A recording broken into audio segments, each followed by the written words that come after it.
Du coup, bonjour à tous. Moi, je m'appelle Corentin et aujourd'hui, je vais vous parler des chatbots et des agents IA. Donc, juste, je me présente en quelques secondes. J'avais fait mon master de recherche sur l'IA dans le secteur de la santé et comme cheval de Troie dans le secteur de la santé.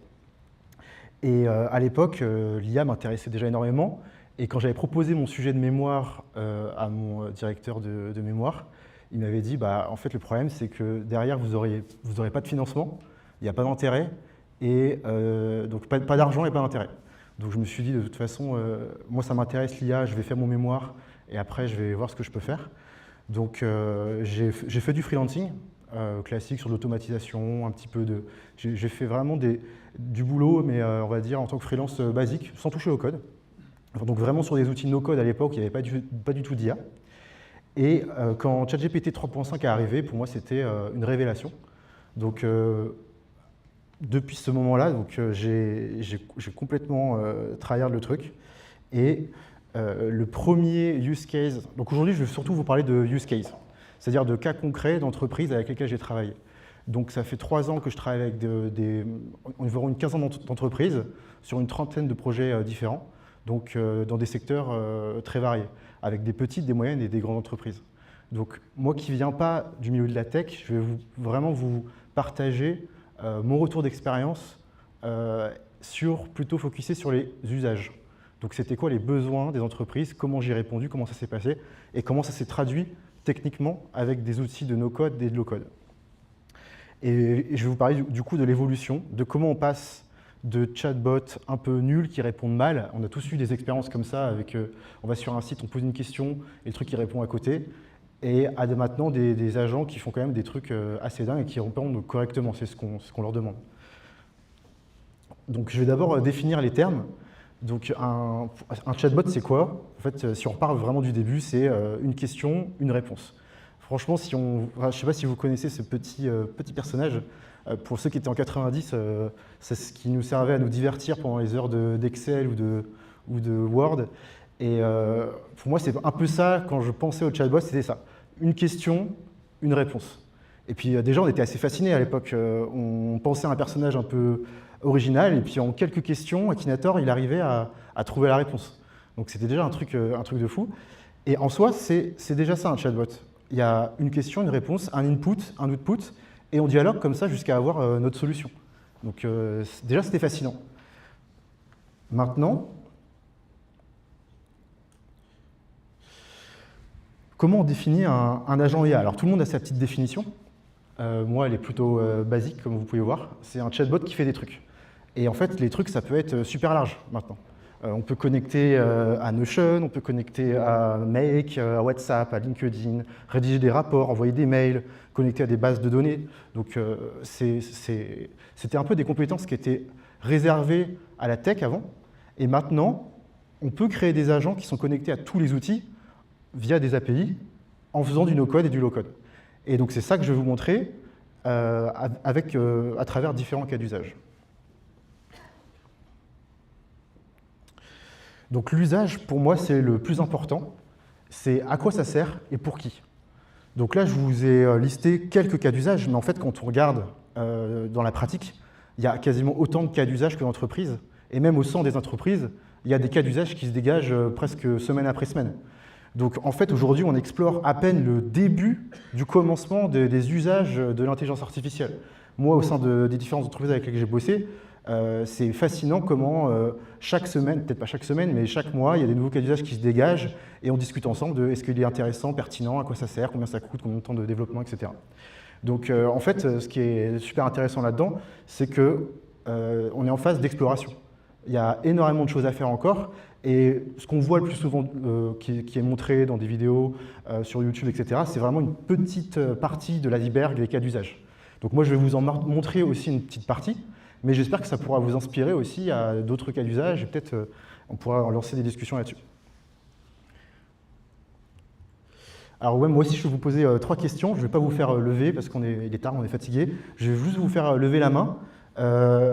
Pour vous, est-ce que le no-code, le low-code, est-ce que c'est un gadget? C'est-à-dire, est-ce que ça peut répondre à des projets sérieux Donc je fais exprès de poser des questions un peu binaires. Du coup, ceux qui pensent que le no-code c'est gadget et que pour des projets sérieux ça ne vaut pas le coup, levez la main. N'hésitez pas.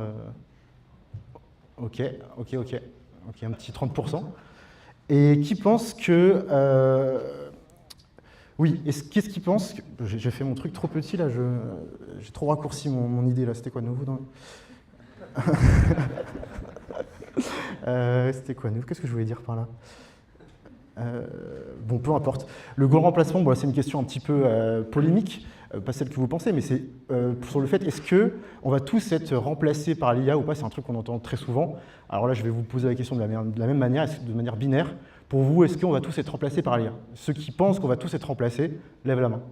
À terme, c'est-à-dire à terme, est-ce que c'est terminé voilà. Ok, d'accord, une petite... Ah, c'est bien, on est une salle d'optimistes, c'est un vrai bonheur. Donc peut-être je retrouverai la première question tout à l'heure. Alors, je vous parle d'usage, mais le premier usage moi, que j'ai eu et que je me suis dit, mais en fait, un chatbot, ça pourrait être intéressant, c'est, parce que là-bas, je crée un petit jeu de société avec des amis, qui est devenu un projet sérieux. Maintenant, on a mis beaucoup d'argent dedans, on a gagné 0, mais on s'amuse beaucoup. Mais il y avait un cas d'usage qui va peut-être vous parler si vous aimez les jeux de société, en général. C'est une petite soirée de jeux de société avec les gens, avec les amis, c'est vraiment cool. Mais il y a un truc que personne aime, c'est lire les règles. Personne aime lire les règles. Enfin, peut-être, j'ai rencontré une personne qui aimait bien ça, mais c'est vraiment exceptionnel. Donc, moi, quand je présentais mon jeu et quand je le faisais tester, je le sentais à chaque fois dans l'usage, le moment d'expliquer les règles, ça m'embêtait moi-même, alors que c'était mon jeu, et je voyais que ça faisait souffrir les gens, alors qu'au final, le jeu, je savais qu'il était simple, et quand les gens connaissaient les règles, après, ils y jouaient tranquille.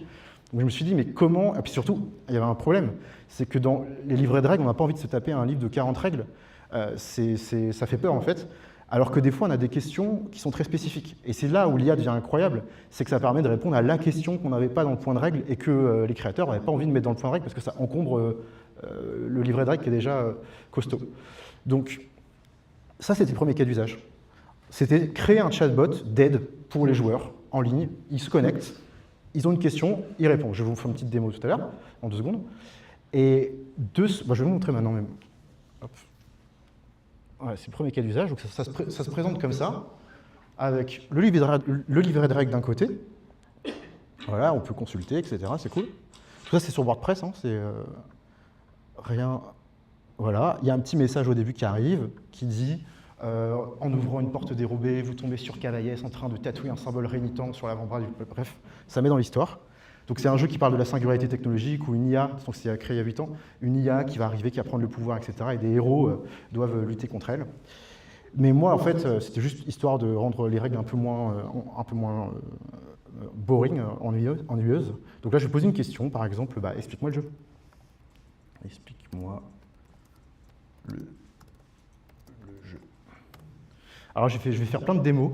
Normalement, c'est risqué de faire des démos en live parce que ça craque toujours, donc je me dis, il y en a bien une qui va marcher.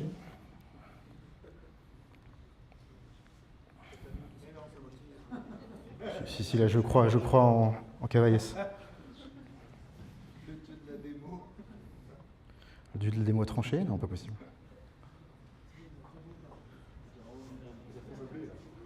Non, j'y crois. Je vais... Ah, c'est bon, voilà. Il était un petit peu long à la détente. Donc il répond. Cavaillès pose sa clé à molette, se redresse avec un petit sourire narquois. Et du coup, là, il explique le jeu, le principe, avec un petit peu d'HTML, un petit peu de CSS, donc rien d'incroyable, mais avec un hyperlien qui ramène vers les pages qui sont intéressantes justement pour cette partie du jeu. Donc ça, on l'a testé, et lors de nos bêta-tests, en fait, les joueurs, ils l'utilisent, et ils ont des fois des questions super... qu'on n'avait pas pensé, on se dit, ah là, c'est une question qui revient tout le temps, bon, on va le rajouter au livret de règles, ça vaut le coup. Donc c'était le premier usage que j'ai pensé. Mais ça rapporte pas un rond, parce que du coup, c'est moi qui l'avais fait pour moi. Et là, il y a GPT, sur Malte, je me suis dit, peut-être ça peut intéresser l'entreprise. Donc j'ai commencé à faire un petit profil, je lui ai dit, je sais un peu bricoler avec de l'IA, j'ai dit ça un peu mieux que ça. Et il y a une entreprise qui m'a contacté, c'est une entreprise de généalogie. Et, alors, je vais juste passer le slide. Voilà. Alors juste pour finir sur cette partie-là, ce qui est intéressant, c'est que je vous parlais de cas d'usage. Avec un cas d'usage, après, on a eu plein d'idées. On pourrait se dire, bah, on peut débloquer du contenu via ce petit chatbot. On peut converser en vocal avec les persos. Là, avec Eleven Lab, ils font des progrès de dingue. Ça devient presque intéressant de l'intégrer. On peut uploader des images. Par exemple, je suis en partie, j'ai un problème à comprendre ce qui se passe sur le plateau. Je prends une photo, je l'envoie à l'IA, puis elle comprend, elle fait « Ah, mais t'as mal placé ton pion, c'est là qu'il faudrait que tu le mettes, etc. » Incarner le maître du jeu. Enfin, voilà, il y a plein de cas d'usage possibles. Voilà, donc mes enseignements pour ce cas d'usage, c'est d'abord répondre à un projet pour soi, rajouter de l'immersion et du fun, c'est toujours bien. Dans mes chatbots, je rajoute souvent des emojis, des petites blagues, etc. Ça surprend au début les clients, mais en fait, ils trouvent que c'est sympathique, ça humanise, et du coup, c'est quelque chose que je fais à chaque fois, enfin presque à chaque fois. Bien structurer la base de connaissances. Là, si je vous prends un exemple de comment elle est structurée, bah, en fait, c'est une base de données Google Sheet, avec la page 1, le contenu, la synthèse de la page, les questions qui sont posées, qui peuvent déclencher un peu ce chunk, les catégories. Ça, on vectorise ça dans vos silos, et après, bah, du coup, il va savoir exactement quelle partie est intéressante par rapport à quelle question. Et comment c'est simple. Voilà, un cas d'usage, c'était on veut qu'il réponde bien aux questions sur les règles. Là, je vais vous présenter un deuxième cas d'usage, GeniBot. Alors, il est un peu plus sérieux, j'ai eu du mal à le rendre plus fun, en fait, j'ai pas forcément d'ailleurs réussi, ça, puisque c'est de la généalogie successorale. Voilà, voilà, on va faire un petit test aussi. Là, vous reconnaissez l'interface. En fait, c'est la même. Leur problème, c'était on aimerait bien créer un outil qui aide les notaires experts à explorer notre plaquette fiscale qu'on met à jour chaque année. Je ne sais pas si vous voyez un aperçu. Ouais, vous voyez bien un aperçu. Enfin, elle n'est pas du tout engageante, cette plaquette fiscale. Même pour un notaire expert, ça ne donne pas envie. Du coup, ils ont dit, bah, eux, quand ils viennent, ils n'ont pas envie de se taper toute la plaquette. Donc, est-ce que c'est possible de créer un outil où ils ont une question et une réponse? Donc là, je vais poser une question. Je vais encore faire une petite démo, on va reprendre le risque. Donc, donne-moi, par exemple, les créances. Je ne sais même pas ce que j'écris, c'est juste que je me souviens qu'il y a une question qui ressemble à ça. Social. Et là, pour ce cas d'usage, ce n'était pas du tout la même histoire en termes de complexité, ce n'était pas vraiment du copier-coller, puisque toutes nos réponses qui sont rentrées en input sont analysées derrière par un notaire expert qui était très exigeant. C'est-à-dire que des fois, si le mot c'était 2 au lieu de A, ben la question était considérée comme pas validée. Je vais vous montrer des exemples. Donc là, il répond au sens de la plaquette fiscale, les créances récupérables, etc., avec une citation de la plaquette fiscale et la page qui renvoie vers la bonne page. Donc pour le suivi de ce genre de use case, les questions étaient posées, on faisait des 30, 40 questions par leurs équipes. L'expert regardait toutes les questions, il mettait ses commentaires, bonne réponse ou mauvaise réponse, ou pas une question posée par un notaire. Et en fait, en fonction de ça, j'ai créé un outil, je vais vous montrer un petit peu maintenant. Je sais que vous aimez bien rentrer dans le vif du sujet. Ça ressemble à ça, VoiceFlow. Donc là, malheureusement, je ne vais pas faire un cours sur VoiceFlow. Voilà, c'est bon. Mais du coup, ce qui se passe, c'est que c'est un système de blocs dans lequel on va mettre soit du texte, soit un peu de code. Donc là, on reconnaît un petit peu, c'est un call API, qui va venir extraire des données de la plaquette fiscale.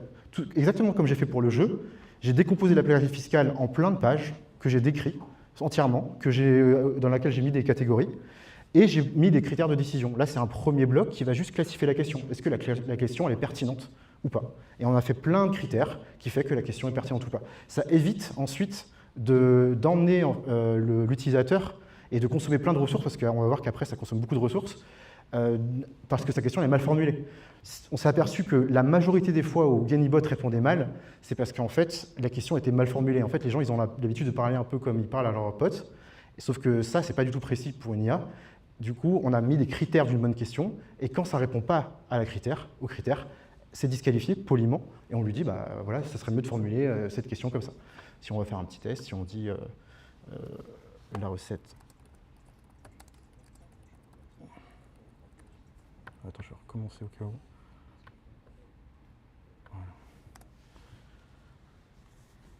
Voilà, normalement, ça passe.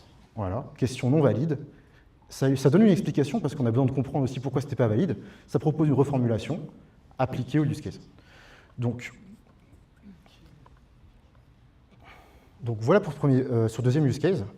Donc, voilà, là je vous donne un exemple du suivi. Donc il y avait l'expert, donc il y avait la question qui est posée ici, connectée à Airtable, la réponse, et ensuite les statuts. Est-ce que la réponse est satisfaisante? Est-ce qu'elle n'est pas claire? Est-ce qu'elle est incomplète, etc. Il donne ses réponses. Moi j'analyse ça, une par une, et ensuite je vois si c'est un problème de la plaquette qui est mal formulée, si c'est un problème de prompt, si c'est un problème de chunk qui sont mal sélectionnés, si c'est un problème de RAG qui est mal fait, etc.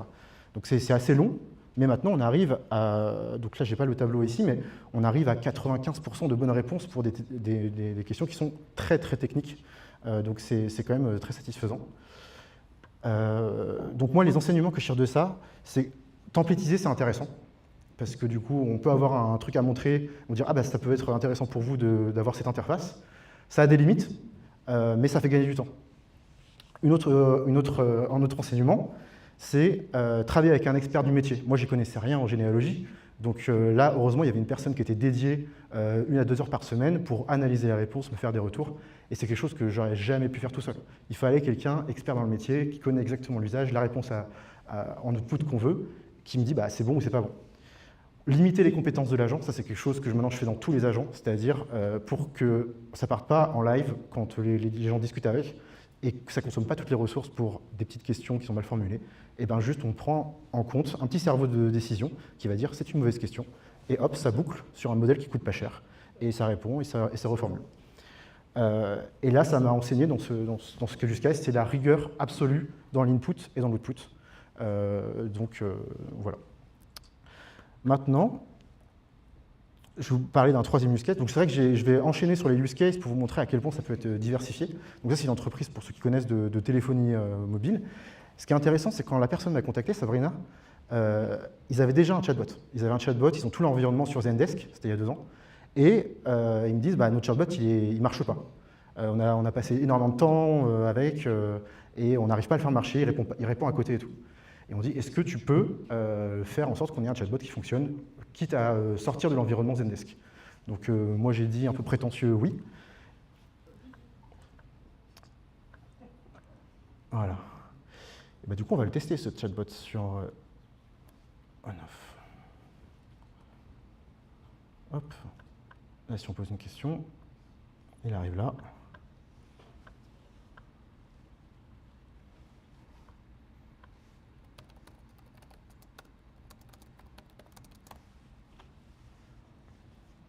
Donc là, le use case, il est assez simple.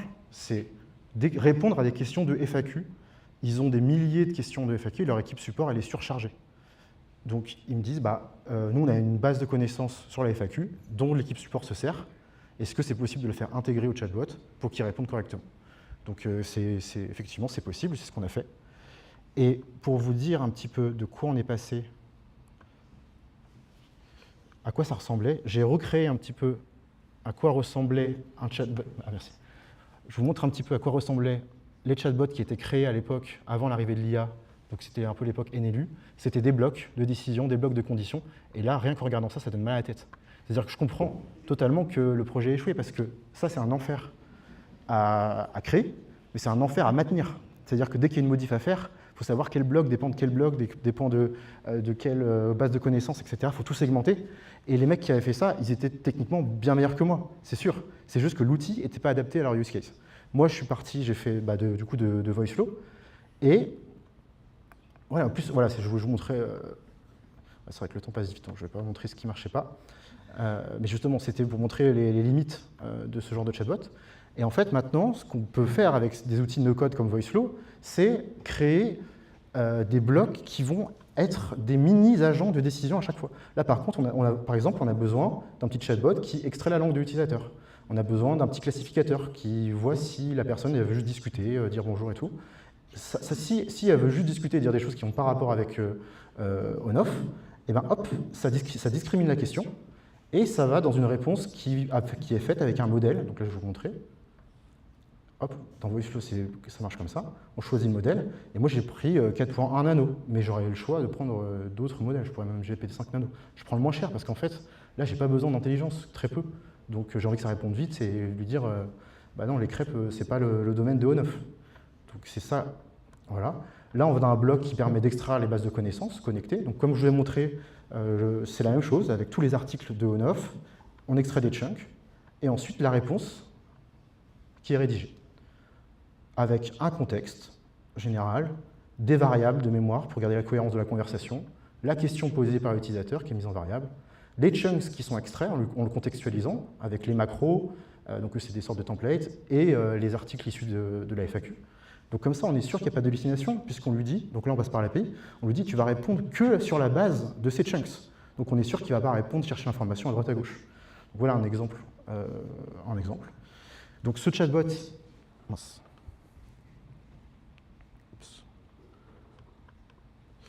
ce chatbot, au fur et à mesure, on l'a renforcé. On a ajouté de plus en plus de fonctionnalités, notamment la connexion à Zendesk, notamment... Ah, c'est bon. Voilà. Tac.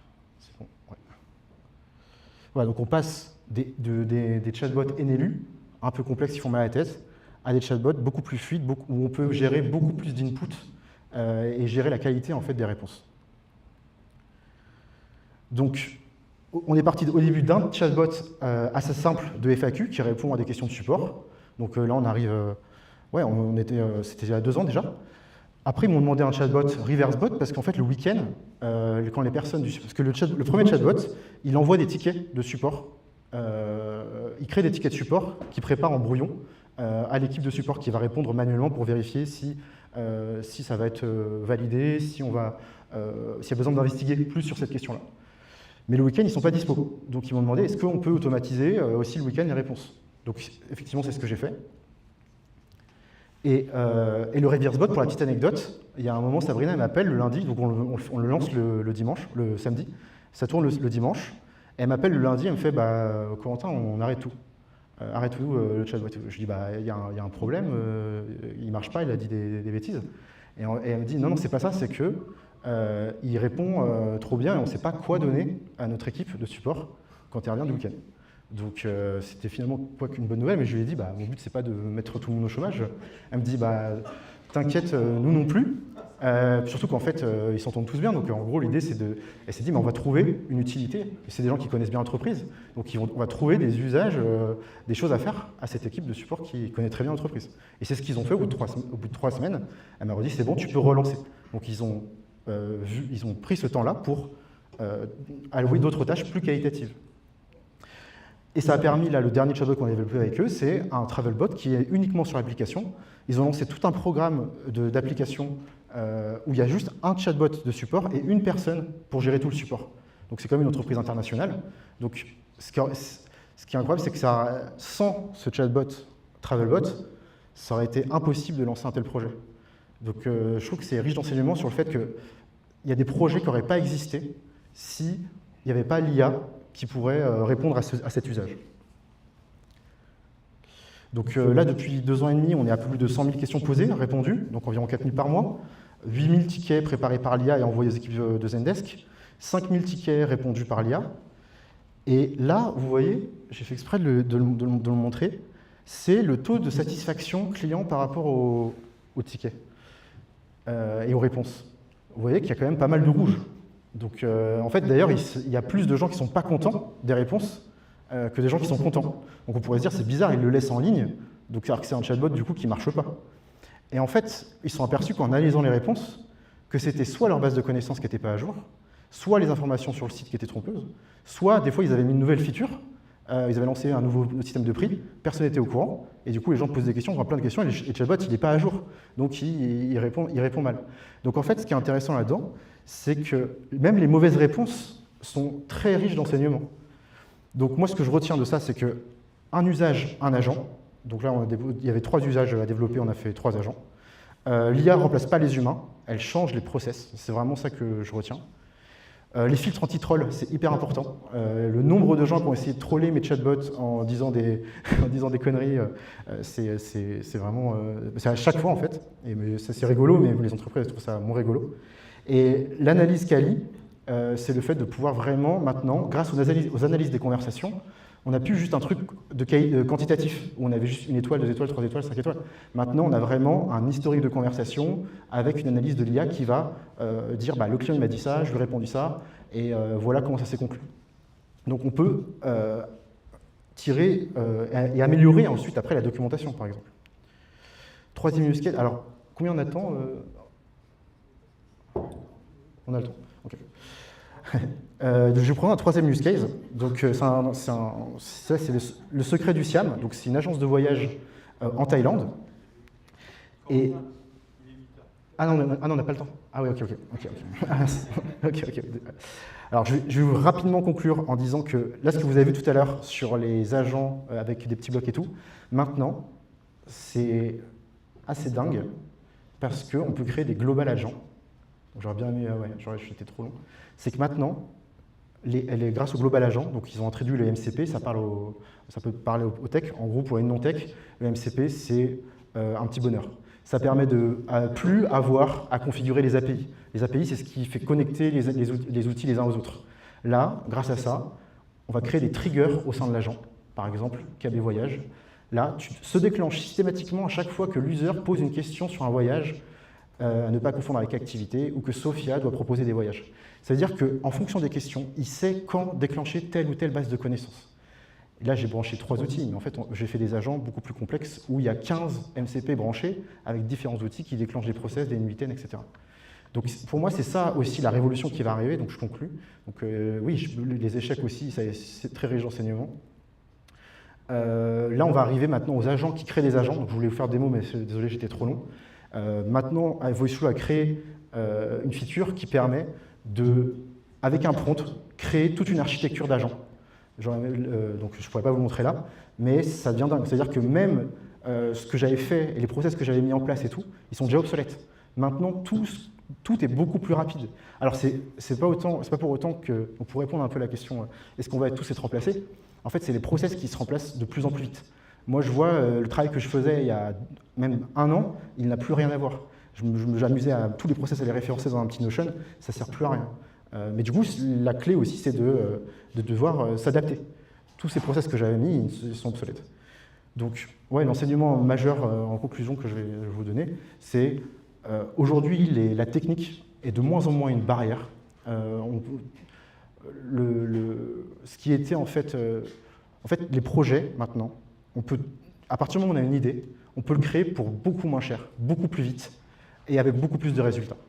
Donc ça questionne aussi pas mal l'ego sur les devs, s'il y a pas mal des devs parmi ici, parce qu'on pose la question, est-ce que les devs, je sais que la plupart du temps, ils pensent qu'il faut un truc qui soit robuste, scalable et tout, c'est vrai, mais souvent pour tester des solutions, en fait les entreprises, elles ont juste envie que ça marche.